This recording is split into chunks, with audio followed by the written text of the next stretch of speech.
In a legendary career in music, TV, film, and live entertainment that has spanned over 50 years, Bob Ezrin is one of the most commercially successful producers. He's worked with many of the world's most contemporary artists, including Pink Floyd, Alice Cooper, U2, Peter Gabriel, Kiss, Jay-Z, Julian Lennon, Taylor Swift, Elton John, and Rod Stewart. He's responsible for some of the most successful music productions of all time, including Pink Floyd's 2-disc opus, The Wall, and the best-selling Kiss album, Destroyer. He's received numerous awards and accolades and has been inducted into the Canadian Music Hall of Fame, the Canadian Music Industry Hall of Fame, and Canada's Walk of Fame. Today I'm with the famous studio maestro in his hometown of Toronto to talk about creativity, business, and what it takes to make it. How did you get your start? Well, I've always been in music since I was 0. In fact, my parents bought me a little record player. Do you remember those things? Little round things that go around? I've heard of them. Yes. Anyway, so apparently when I was 1 year old, I used to pick records, put them on the record player, and sing along. So I guess it's in my blood. Yeah. And what do you tell people who are passionate about something but still need to earn a paycheck for work? So a lot of people say, oh, just go follow your passion. I think that you could be passionate about a lot of different things. You could be passionate about a particular subject, about an art form, about having money, about feeding your family. So whatever your passion is, you need to follow it.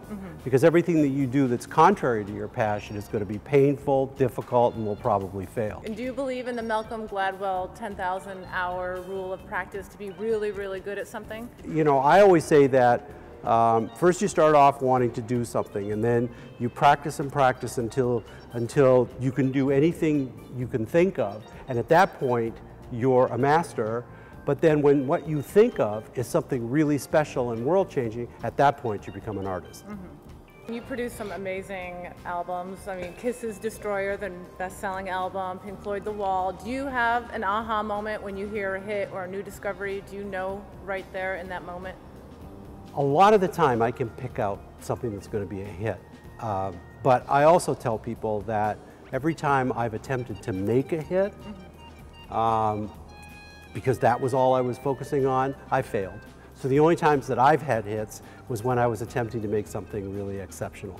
Most things do need help. They need marketing, they need, you know, exposure. So they need the support of you know, a partner, whether it's a record company or it's a management firm or it's your parents with a checkbook. And you're quite the serial entrepreneur. You're a sound musician, music producer, TV, film, live productions, technology, digital media. Do you advise that people actually focus on one thing they're really good at or place lots of bets?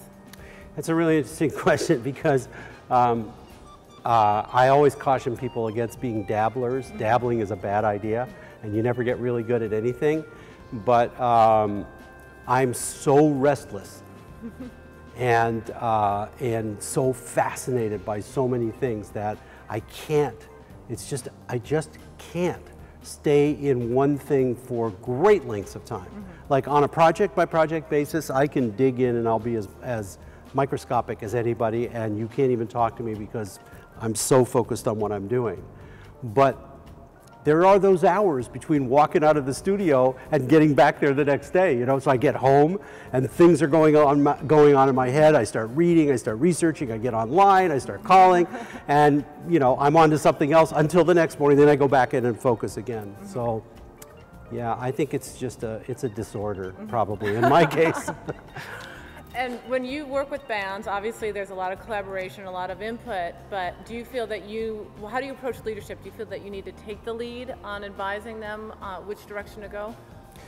You know, I tell my students at my school that power is never given, power is taken. You know, if you're going to lead something, you walk in and present yourself as a leader. And so how do you approach risk and failure in work? Because a lot of people starting out are really afraid to take risks or afraid to fail. How do you look at those? I think you got to be brave. You have to be brave. Yeah, I think security is an illusion.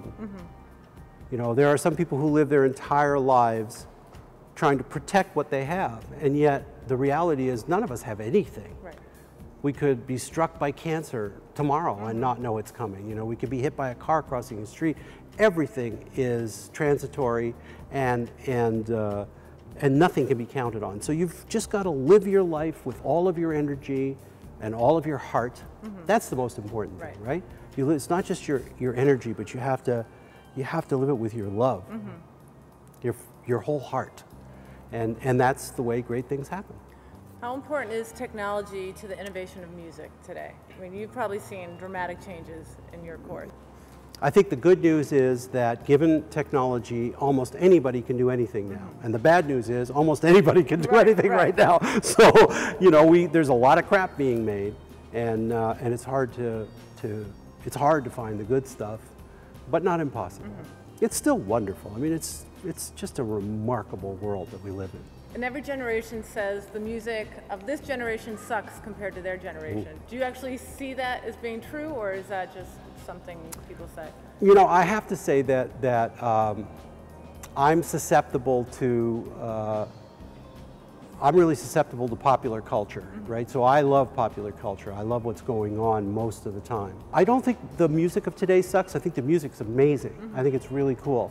I think the messaging of today is way too materialistic, way too atavistic, way too violent, and way too disrespectful to humanity, to us as human beings. We disrespect ourselves. So that worries me.